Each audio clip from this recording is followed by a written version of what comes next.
When my sister wins, I win at the Sisters Cafe. This episode is sponsored by the 2026 I Win Conference. Some moments can't be streamed, they must be experienced in the room. And some moments cannot be streamed, they must be experienced in the room.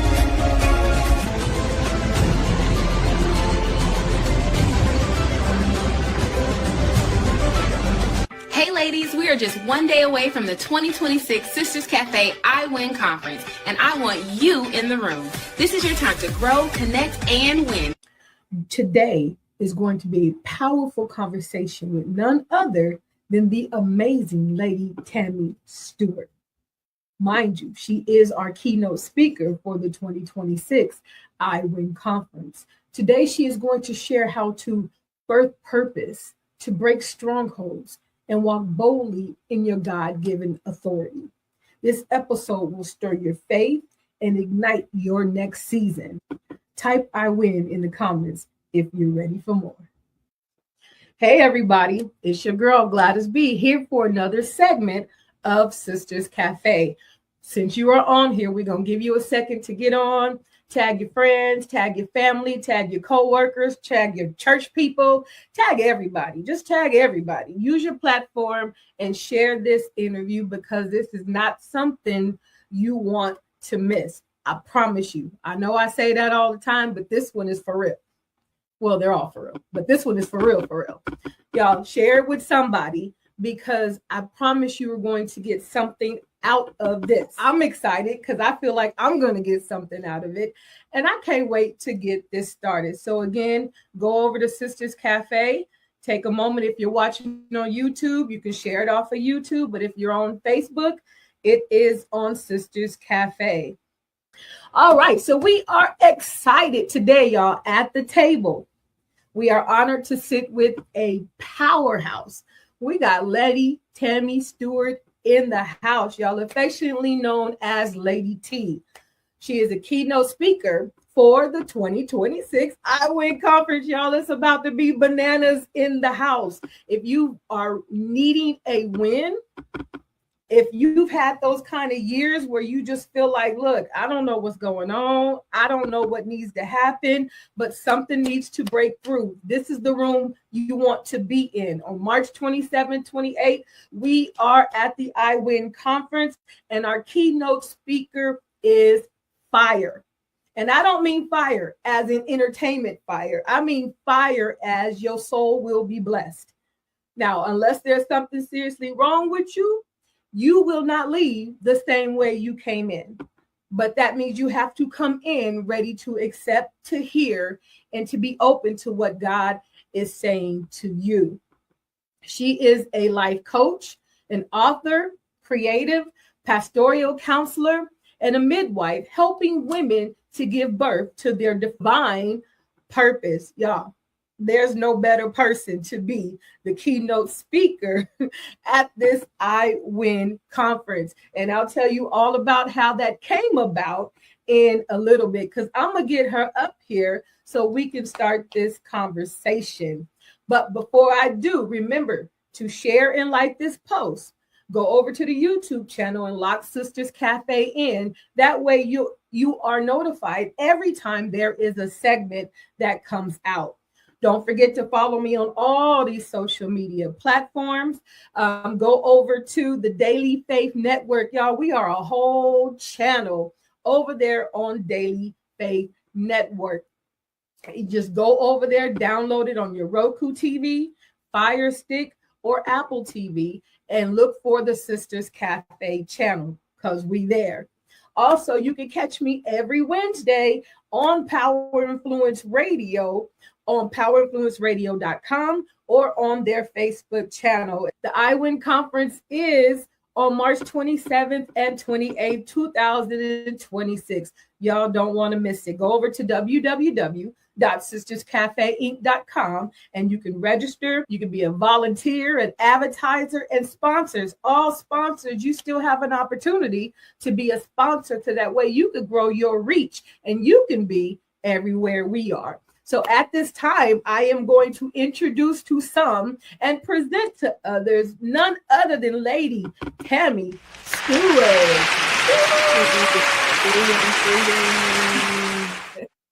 Hi there. Welcome to the cafe. How are you? I am splendid. I wanted to say something else, but I'm great. I am great. How are you today? I am good. I am good. So I'm excited to Good. get this interview started. So I'll tell them a little bit about how I met you, because I'm not even sure you know how I met you. But I think I have a slight video, but okay. I visited your church because a lot of my family goes to your church, and I remember being in there, and I was like, "Wow, this is like home." And it's not too many churches that are like that, are still doing the things like we were when we were growing up. And the biggest thing I noticed is we didn't cut anything off when the Spirit started to move. It wasn't like, oh, let's hurry up. Oh, we got to get out of here. The Spirit was able to flow. And I was like, okay, this is where I need to be. And so I went home and I told my husband when we got home, I'm like, this is it. This is it. And it's a little different for me. So I've only been married now 2.5 years. So it's a little different for me to have to turn around and ask. Yeah, it's only been 2.5. My children were grown. Conversation. Right. I raised my children by myself, so I was so very used to making my own decisions and doing what I want when I want. So when the church said, does anybody want to be a member? I started and I thought, oh, wait, I got to ask. I can't just move like that. But I understand now why my whole family goes to your church, is because that's how we were brought up. But what got my attention is when Jackie brought me up to meet you, and I stuck out my hand to shake your hand. You grabbed me and you began to speak in my life. And when I was like, wow, she on point, like on point, which told me you wasn't playing God. You was with him. You were connected to God for real. It's not a show. It's not because you saw this on Facebook or my family told you. You don't know me. Like, I didn't even know we were Facebook friends till way later. But I'm like, this is amazing. And then when I brought my granddaughter, we were leaving and she kept pointing. I was like, Harmony, we got to go. And she was like, no, she kept pointing at you. I didn't know she was pointing at you. And I was like, okay, I came over there to see why it was that she didn't want to leave the church. And she walks up to you and she's showing you whatever she had. And you sat on the stairs with her and you talked to her for a few seconds. And I've never seen her do that before, ever. But she meant she wasn't leaving that church till she got to you. And that was another like, oh my God, this is God. And then I came again and you were the speaker that morning. And I was like, yeah, it was so confirmed in my spirit. And I'm like, you got something that women need. Everybody needs. And we want to say thank you for everybody who has tuned in. We got Brittany. Hey, Brittany. Thank you for being here. Chandra, thanks. Bananas and apples. Chandra, you're going to have to explain that more, please. But we're going to get these technical difficulties worked out. But what we want to talk about is the I Win conference until Pastor Stewart gets back on. We just want to talk about it. We want to talk about what to expect, what you need to, who needs to be in the room. We want to tell you one thing that the I Win conference was birthed for, and that is for people who think they are not winning. I know there's times in our lives and our walks and our spiritual time with in relationships with God where we feel like, yay, whoa, God, what's going on? Like, I feel like I'm taking a whole bunch of L's everywhere, this way, that way, this way. But this conference is going to show you how to win in every area of your life. And I mean every area. So you want to be in the room, like real talk. I'm sharing this because there were so many times in life for a long time. And I'm going to be transparent because it's what I like to do now. But being transparent is telling you that for a long time, for a very long time, I did not think I was winning. I just felt like I was taking loss after loss after loss. And I had decided in my head, this is just the way it's going to be. But I want you to know when you come to this I Win conference, that's not the case. We are going to win in every area of our life. Why? Because we are daughters of the King. We are. And we got Pastor Tammy back up here, but we were just talking about winning and how a lot of us sometimes go through life feeling like we taking a lot of losses.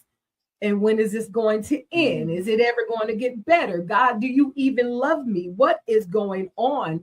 Have you ever dealt with that or a season of that? Absolutely.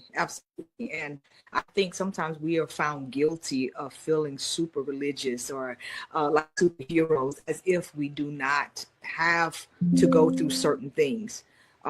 The Bible lets us know that these light afflictions are for but a moment, but there's a far greater glory. So the truth is, there are moments where I felt like, God, are you really serious? Or here recently, because I'm very transparent in most things, I said, why do I always have to go the hard way to get to what you want from me? So sometimes it feels like you're going the hard way to get to the place where you want. Can anything be easy?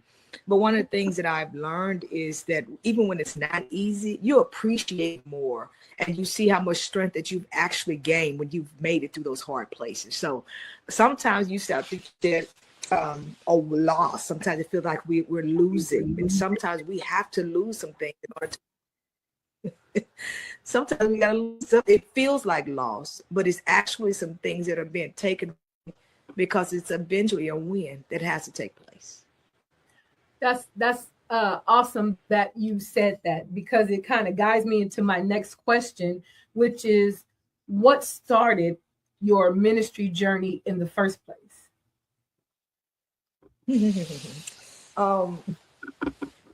I have for years. I've been the background person. I enjoy being in the back, pushing and even when I got married, before I married my husband, I preached my first sermon from Longview, Texas, and I ministered my first sermon before I got married. I was actually engaged to him. I didn't even tell him that I was ministering, and I was a nervous wreck. I'm like, surely I'm not called this. Like, I am a child. I had a child out of wedlock, and I just felt like I was unworthy to be used. And Right. So when I got married, my focus was making sure he was good, and then I went through a season in my life where the pain felt like it should have been death. That's another feel like loss, and it's the pain that pushed me into my purpose. And from there, I just gave God my yes. I gave God my yes, didn't focus on me. The yes I gave to God focused on helping others not to feel what I felt. And so from that, birth ministry, and it birthed a reason to feel like I started going through deliverance. And from that, my passion for deliverance and ministry was birthed out of that process. Wow. So you have been married 23 years? It's 26 years in December. It was December 26 years.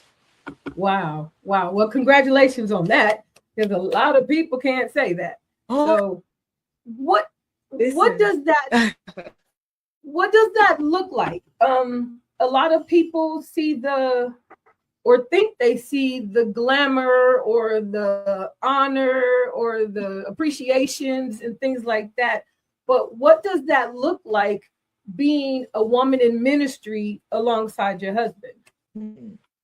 Well, first of all, I have to say that I am grateful for him because he allows me to go forth in ministry. Matter of fact, sometimes he push harder than I do. Um, so what is that like? It's like not comparing myself to him because he has an oil that is authentically given to him by God, and the oil that I have flows maybe a little different, but together we hold each other up in ministry, without the comparison, he pushes me and I push him. So what does that look like? It looks like just doing the will of God, and fulfilling our individual purposes as individuals, and not allowing it to be a war. Because some people, there's jealousy that may come from all of this, or confusion that may come from working together. But what I've learned is like he is a preacher. Like I'm a treacher. That's what I call it. And I used to, and this is, and honestly, I used to feel that I wasn't strong enough because I didn't sound like him. And it wasn't that I was jealous of him, but I was trying to be like him. I'm not a hooper. Every once in a while I might give you a squall, but it's not like my oil it flows from him. But the oil that flows from us comes from God, and then it flows back to God. Your squad called. They need this cafe swag. Grab the cafe swag for you and your bestie, because when your sister wins, you win. Grab the swag. Vibe everywhere. Big announcement. Black Girl Vitamins is now an official sponsor of the 2026 Sisters Cafe I Win Conference. Wellness meets winning, and we are here for it. Who inspires you? Who's your Woman Crush Wednesday? Nominate now. Let's celebrate the women who make us say, that's my WCW. I'm glad you brought that point up, because I think we often, not in a jealousy way, but I think we often try to compare what we do, how we sound, and all of that from wherever. And I'm saying that because for a long time, so I was in Shreveport before I moved here. So my pastors are Bishop and Apostle Sasser are my pastors, and I call her my forever pastor, because she showed me that I could. Being raised in a place where we weren't allowed in the pulpit. If we were, it has to be evangelist this or lady this, but we weren't allowed to preach. It was taught against as bad. That's bad. You can't do that. And so when I got to their church, I was so very afraid when they said, okay, well, you got Sunday. Well, I got Sunday what? I can't do that. I got Sunday school. Yeah, I could teach Sunday school. I'm a teacher. But as they kind of got me, I'm watching her and I'm saying, God, but this must be okay, because I resonate with her more than I do with him. I feel like I need to be better. I feel like I want to be closer to you. That can't be bad. So I really didn't understand. And then I kept doing it more and more. And then I struggled with, I don't sound like her. She's a preacher. And she will holler and all that. I can't hold a note. I cannot. And, and I we were raised in the days where we just made a joyful noise. So to me, when I was doing praise and worship back in the day, we were just making joyful noise, until my son began to learn keys and tempo and all that. And he would say, Mom, you're in the wrong key. Okay. And I stopped singing. I did. Only because that boy can sing. I'm gonna have to let you see. I'm gonna send you a video. But that boy, he blesses everybody. Okay. But what do I tell, or what can you tell women who feel like they're called, but they're scared because they think it's wrong, or it's not their calling, or they don't sound like this one or that one? Yeah. And I'll deal with the second one first. Okay. When John the Baptist was on the forefront, he knew at the beginning that there would be one that was greater than me. And sometimes he didn't compare himself to Jesus, but he understood his role in the part of Jesus getting here, right? He didn't try to be like John the Baptist. Jesus came, didn't try to be, Jesus didn't try to be like John the Baptist, and John the Baptist didn't be like Jesus. We have to understand the role. We have to understand the assignment that God has given us. And my assignment may not be, because Jesus won thousands, millions upon millions. We're still rolling today. And not one time did I hear that he had poop to do that. He taught and he discipled. And when we understand that the role and the assignment and the oil that God has on our lives, it is unique. It is unique. And like I said, it took me some time to really grasp. We can stop. He'll tell me to stop right now and flow in how I want you to. And at one point, I just felt like, well, God, I got to finish this. But when his voice is loud, applause, Jesus, because sometimes I feel that we're looking at the people, and because their applauses are not loud, then that means that we are not being effective in the kingdom. Right. But when we go for the people's applause, Jesus never did. Those were the same people who said, crucify him, crucify him. But I'm not looking for the applause of people. I'm looking at, God, am I pleasing you on the assignment that you have placed me here for today? Who have you sent me for? If that comes from me whispering in their ear, praying with them afterwards, who am I sent here for? What is my assignment today?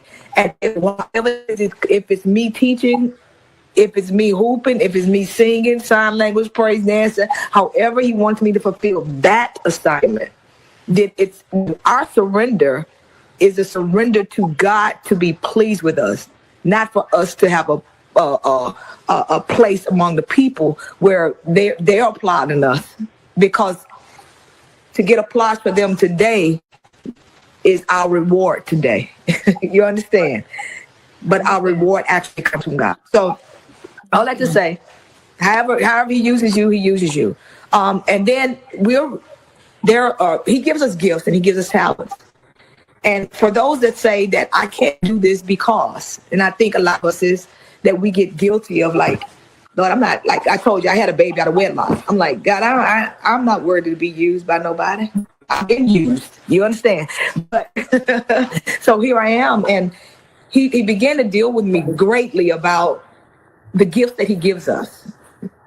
And there's scripture that text in the Bible that talks about the man, the man that had the land, and he gave gifts and talents before he left. And one used the excuse that I multiplied mine. And then the last one said, I buried mine. He had one. And he said, I buried my one gift because I was afraid that. Okay. Sometimes you allow fear to cause us to bury what God is trusting us to multiply. Jesus.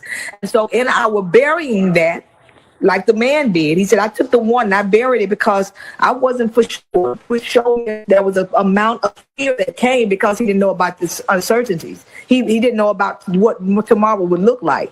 And the Bible says that I cast you not into darkness, but to utter darkness because of your refusal and because of the fear that you've given with to use what I have trusted you with. So my question to the women would be, why are you afraid of what he has trusted you with? What if Mary would have been afraid to birth Jesus? Right. What if she would have been afraid of that assignment? What if she would have been so afraid of the people around her? What they would say, because I'm with a man and this ain't his child, but I have an assignment. Jesus. I have an assignment and I have an outlook of how people look at me, how people are people are perceiving me. I have an assignment and perception. Jesus. So the question is, do we hold ourselves accountable to the assignment from God, or do we hold ourselves bound to the opinion of people's perspective? we can really get out right now. I was gonna Because say that right there is what we have been guilty.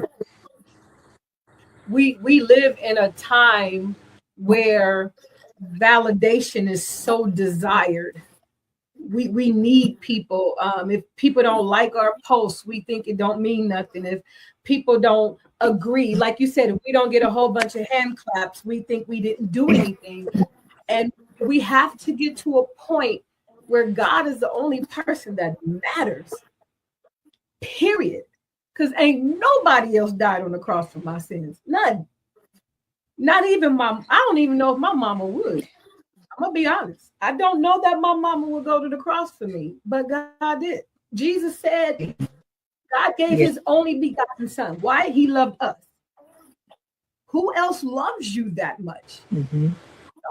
Nobody. So the fact that we're needing validation from people who won't cross the desert for us, who won't cross the street for us, there's something wrong with that.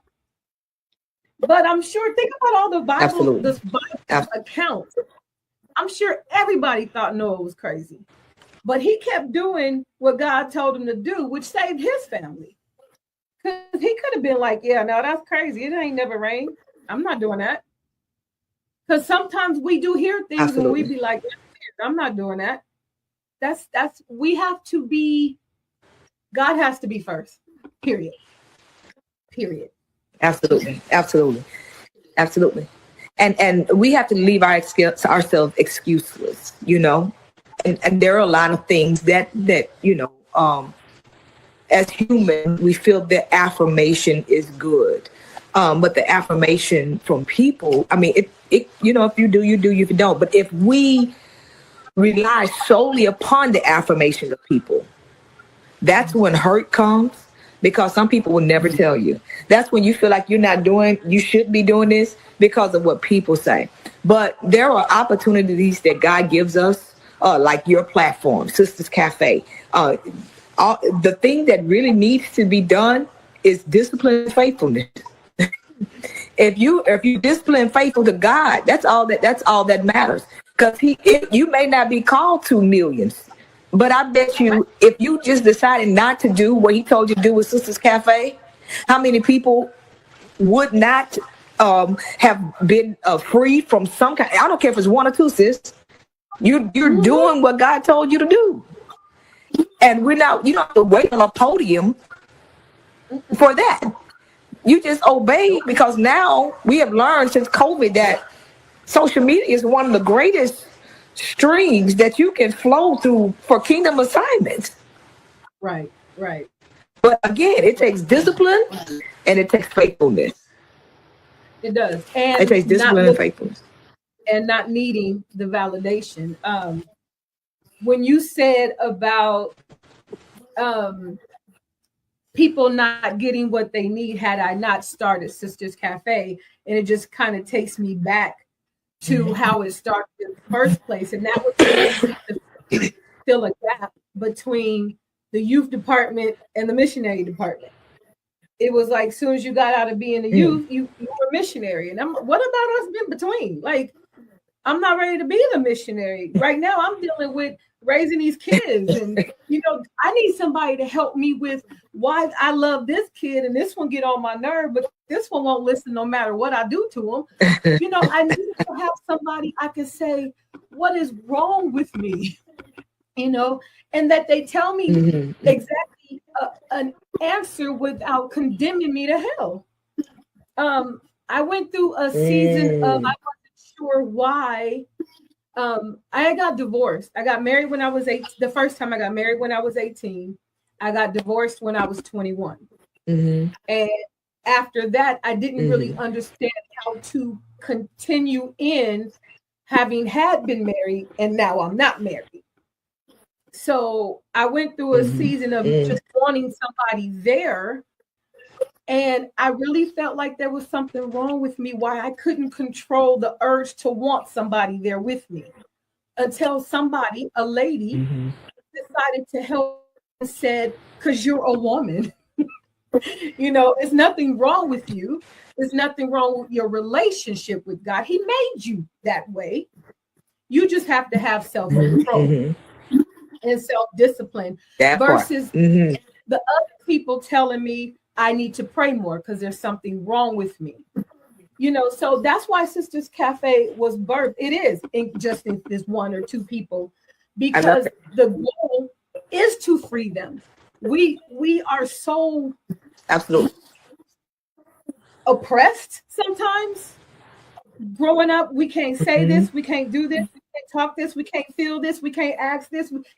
And it's like, no, I got to a point I was so silent.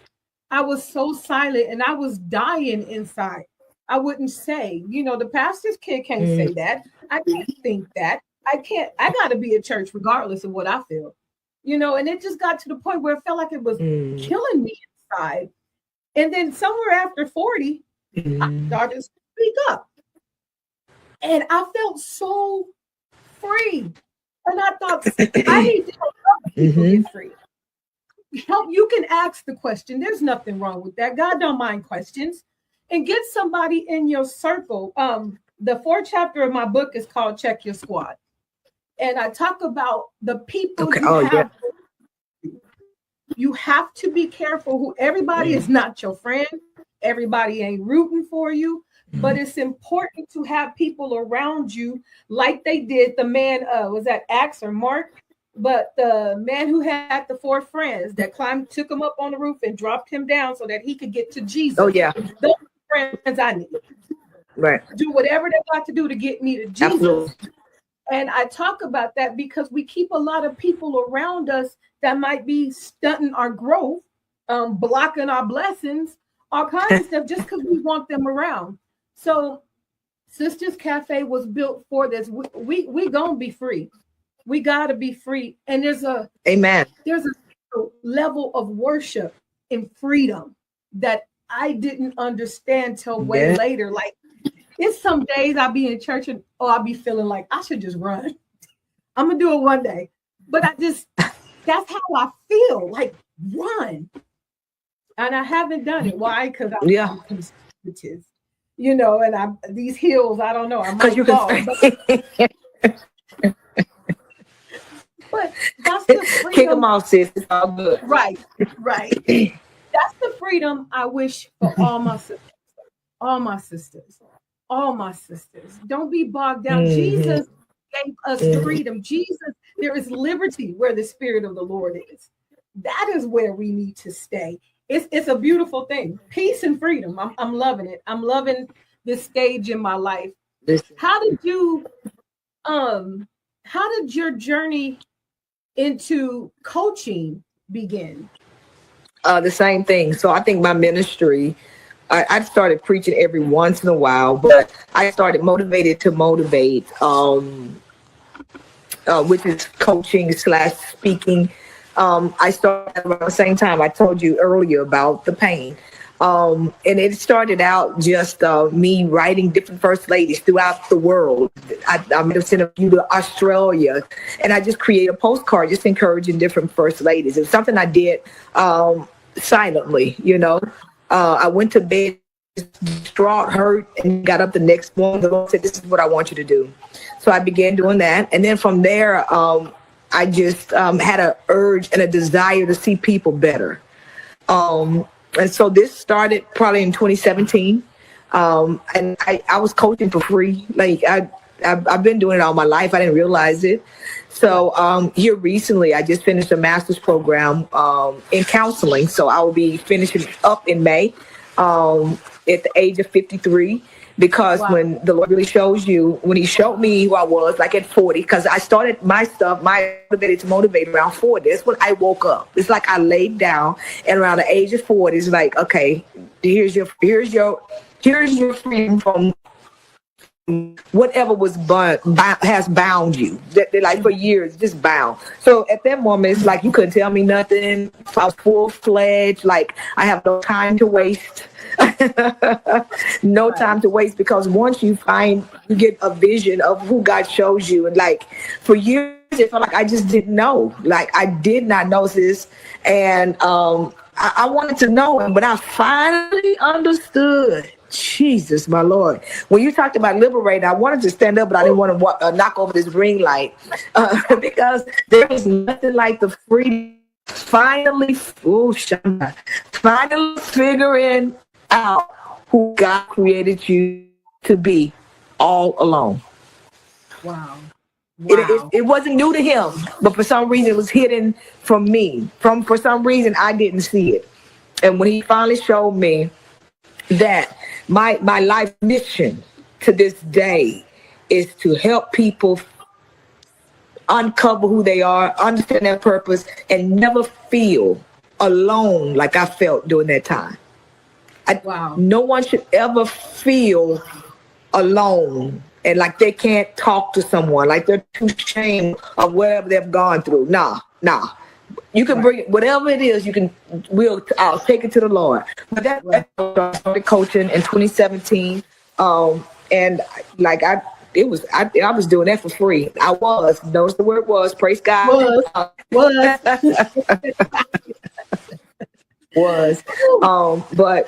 Yeah, I have a love for it. Love. Which brings me into the next question. What does it mean? And I guess you kind of already explained it, what it means to be a midwife to someone else's purpose. Absolutely. Miles Monroe said it like this, and I want to make sure I say it right. The worst thing in life is not life itself, it's not death, but it's living and not knowing your purpose. And that's where you just said, I did already say it, but I wanted to use that quote to show that when people are, they just need to know our identity. I was talking to someone today, and I taught Bible study on Tuesday. When you don't know who you are, that's the playground for the enemy.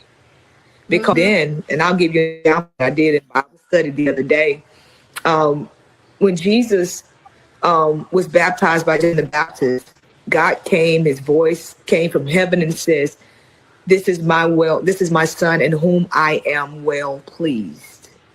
Right? He said, this is my beloved son.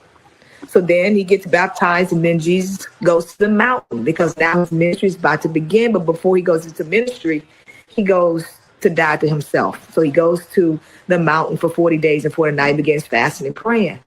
And when Satan came to him, he came and said, if thou be the Son of God. So God had already identified, this is my beloved son. And then Satan comes to say, and again, we're dealing with identity. If you be the Son of God. God had already affirmed Jesus. So now Satan comes to attack the identity. And he attacks the identity before he brings the temptation. He wants to see first who you know you are. And if you don't know, he will give you who you think, who he wants you to become. And we take on what Satan has said, and we've already been affirmed by God. Right. And after that, he was tempted by the devil. But first, the enemy attacked his identity. And when our identity is attacked, I didn't know who I was a long time. So I became who others needed me to be, or what I thought I needed from others. Fill in the blank, whatever. It wasn't all pretty. I'm just going to be honest. And so I became an imposter, Jesus. I became an imposter because I was walking in who everybody else needed me to be. And when I say that, that's a dangerous place, not to understand your identity and your purpose. It's a dangerous place because when you don't know, the enemy will paint a picture and make it look beautiful when that is not the canvas that God had for you. And we don't know the original plan of God. So it's important that when I'm coaching, I'm not leading them to me. No. I need you to dig deep. Let's go. I'm going to send you into your prayer place. Let's go. And anybody listen, I said, for the next 7 days before we get started, I need you to meet God at the same place at the same time. And then come back and let's talk about it. Wow. Because there's no way you can meet him and not want to spend more time with him. And there's no way that you can spend time with him and you not become more like him. And there's no way that you can become more like him and you not eventually know who you are. Stop waiting.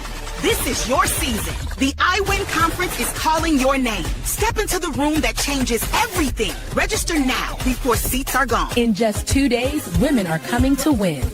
Make sure you're in the room.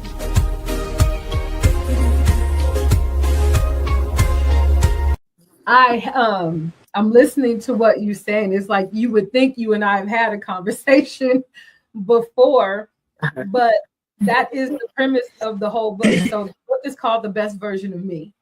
And Wow. that is exactly what it's saying is when I've spent the last 40 something years being every single thing to everybody else. And I said, that's a form of schizophrenia because I'm this for the pastors. I'm this for my mama. I'm this for my boss. I'm this for my children. I'm whatever. I just morph. I call it shape shifting. I just shape and morph into whatever they need me to be at the expense of myself. You know, I'm the one going home crying by myself. I'm the one who don't understand. I'm the one not even doing what I need for me. And it just, I don't know what it is about the 40s, but somewhere along the line, all that shook off. Like, wait, what am I doing? Why am I think what hurt me the most, and I'm gonna say it that way because I'm being honest, being a people pleaser and being what they all need, and then they turn around and talk about you. That bothered me so much. I'm like, how do I give of myself to you? And then you turn around and talk to me, talk about me when I'm no longer doing that. And at the end of the day, as I tell everybody, you are the only person that is guaranteed to be with yourself to the day you die. So find a way to make yourself smile. Find a way to make yourself happy. Find a way to make peace with yourself. Because I can't even guarantee all my children going to be there when I close my eyes. Nobody is guaranteed but me. You know, so even though that I would do anything for my children, I'm at the age now where sometimes I be like, wait, hold on. Let me think about that. You know, because I give of myself to them even now. And then when I need or I'm worn out, they looking at me crazy, like, what's wrong with you? I'm tired. You know? So I've learned to embrace peace, and I've learned to keep me with a smile on my face. I can't even make it up to my husband. It's not his job to make me happy. No, I make myself, I'm going to be smiling. I'll be around this house. I'll be sitting there watching TV, smiling to myself. And he'd be like, what you doing? I'm like, I don't know. I'm just happy. Because I am. It's such a joy. I've learned to love me. That was not something I was doing way before. And to your testimony, I was the pastor's kid with a kid out of wedlock. The one that had to stand up in front of the church, apologize to everybody, even though I didn't even live there. Like, I was gone. I joined the military when I was 17. My mama signed me in. I got pregnant while I was stationed in Hawaii. I got pregnant. When I came home to visit, I had to stand up in front of the church. Grandpa made me stand up. He was like, you are one of the oldest girls in the church. You have to let the other ones know this is not the way to go. And I'm like, I don't live here though. Like, but I did it because I'm obedient. But it was so harmful. And it was like I was bearing the letter for so long. And I didn't feel worthy of God, of anything. Yeah. No, I agree with that. And since we're women and this is things that we talk about, and and for any young woman that listens to this, and maybe this may help them because they don't do it like that now. Because I was called forth too. Like I had just told my pastor, and we were at a conference and visitors were there, and he called me forth. I thought he'd call me up to pray, and he wanted to tell people, which I just told him Thursday. That Saturday, I was called forth, and he's like, she's pregnant and da-da-da-da. It just went They didn't have viral back then, but it went viral. Okay. Because I heard the things that people would say, like, the one, because I used to love bringing my young people to church, friends. Like, I didn't have a boyfriend that didn't come to church. You come to church. So I would work at the altar as a young person because I always loved God, like literally. And so when I got pregnant, I felt like I had disappointed the people, and like God could never forgive me. And that's because we were raised under the religious rules that is the rules that even they talk about in the New Testament, that these, I can't keep these, like, but my relationship with God really didn't start until I became an adult. Right. Like, when I say adult, I mean marriage, because I was so bound by the restriction of religion. Religion is one of the strongest spirit strongholds in our lives. And so I felt like I wore the scarlet letter. So when you said that, I was just like, Lord, she sound like me. I felt like, I was like, my husband came, like, you want this? Because I am worn, I felt like I was no good. Nobody's going to want me. And so at the moment I told God, I said, I'm just going to be the best mother to my son, and I'm just going to serve you with all my heart. And this is the point I've just like, all the little in-betweens that I might have had going on, I was just like, God, I surrender to you. At the moment that my husband came, and when he came, I was like, I'm gonna be the best mother. And matter of fact, you probably see me, but you don't know that I have a son. And so I'm like, you don't want me because I got a child, and I'm a daddy. So no. So I wore that for years. It was only until, glory to God, that he helped me to forgive myself. Yes. It wasn't so much of what the other people had done, what the other people had said. Yeah, that's way for a moment. But I allowed a thought of me to become me. And I could not forgive myself. So even if they took, or they could no longer see the scarlet letter, I never removed the shirt. I kept it on. And so at some point when I said, God, you know what? I'm sick of myself. And I went through the process of really forgiving Tammy. Yes. Nobody else could do that. Nobody else's words could undo. I had to go in and uproot the evil that was spoken of God upon me. I had to go in, and with God's help, to show me. And even after I got, because I'm going back to the religious part now. I went and because after I got pregnant, after I stood up before the people, and I had to sit down for however many months until I had the baby. I became, what does that mean? There is not a young person that can come to me. I'm not going to promote premarital sex. I'm not going to do it. But if you're going through it, let me show you how to walk this thing out. Let me just be real with you. We just tell you the whole truth and nothing but the truth. So. And that's important. I like that you said they can still come to you. I like that you're not. I think growing up, we had people who forgot they weren't born saved, and they deal with us from that place versus a place of, oh yeah, I dealt with that as well. And that's why Sisters Cafe came about. Yes, there's been a whole lot of things. Good.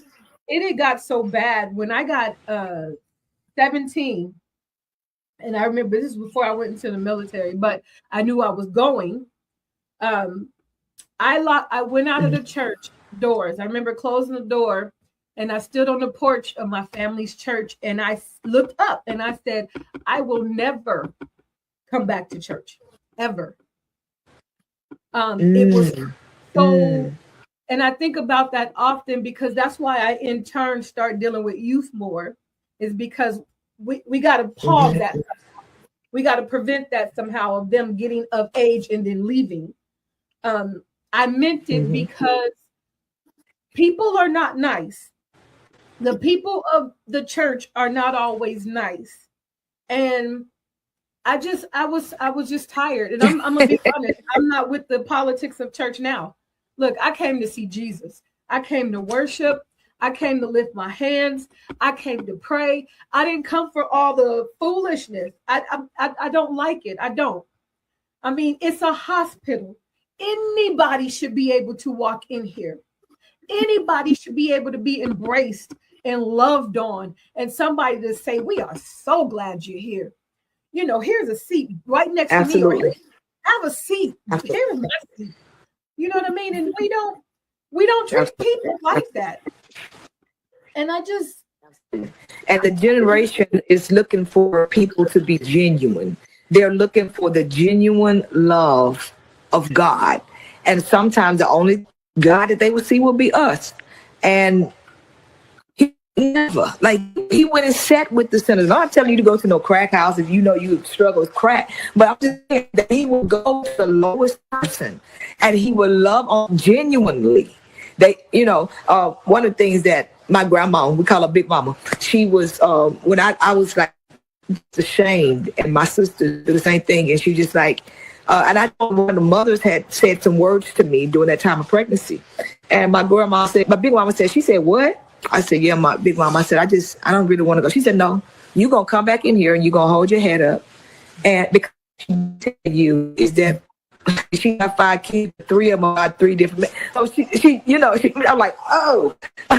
So I was being condemned for someone who had gone through the same thing. But we are looking for someone that is genuine. And if you can hold my hand, feed it to me. Because right now I feel like I'm cut and bleeding. And if you cut me, can you at least hold me back up?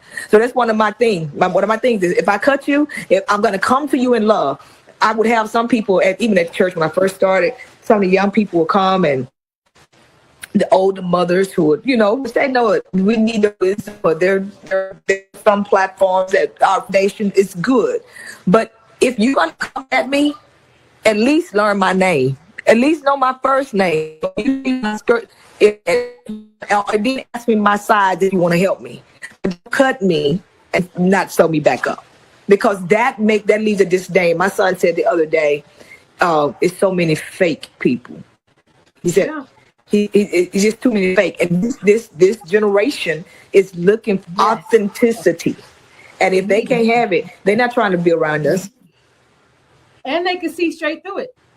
And the Bible says, with love and kindness have I drawn you. Absolutely. He draws with that. So who are we? So I'm actually going to have to let you go in 6 minutes. So I got to get to the questions. I got a couple of questions that people sent in. Okay. The first one says, okay, how do I know when God is stretching me into something new? How do I know God is stretching me into something new? Yes.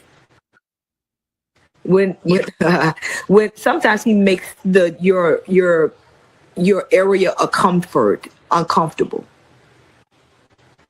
I think some of us are attracted to familiarity. Mm-hmm. We're attracted to comfort. Mm-hmm. But then when we say stretch, to stretch is to remove from one position to another. And when I think about a stretch, it makes you uncomfortable so you can get to the next. I think about exercise. Tell you need to stretch before you lift the heavy weight. You need to stretch before you run. So it's like it's stretching you, prepares you for what is to come. I like that. You don't feel comfortable into where you are. Sometimes the stretch will be him not allowing you to sleep. That thing stays on your mind, on your heart 24/7. Some of us, God shows us clearly in vision. He speaks to us audibly. We can hear.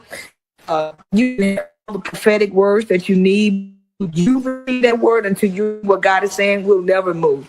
And sometimes we'll say, when God is moving us and stretching us into something new, that means the old is uncomfortable. And although it's familiar, you have to appreciate and you have to open your mouth and say, this familiar place is no longer for me.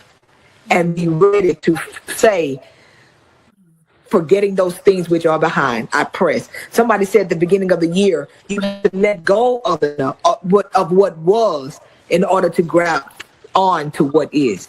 But there has to be a willingness to let go and a willingness to grab on. Absolutely. Okay, next question is, what do I do when fear feels louder than faith? What do I do when fear feels louder than faith? I talk about fear often, and fear does two things. It either causes what we face, fight or flight. It causes you to be paralyzed, or it causes you to pursue.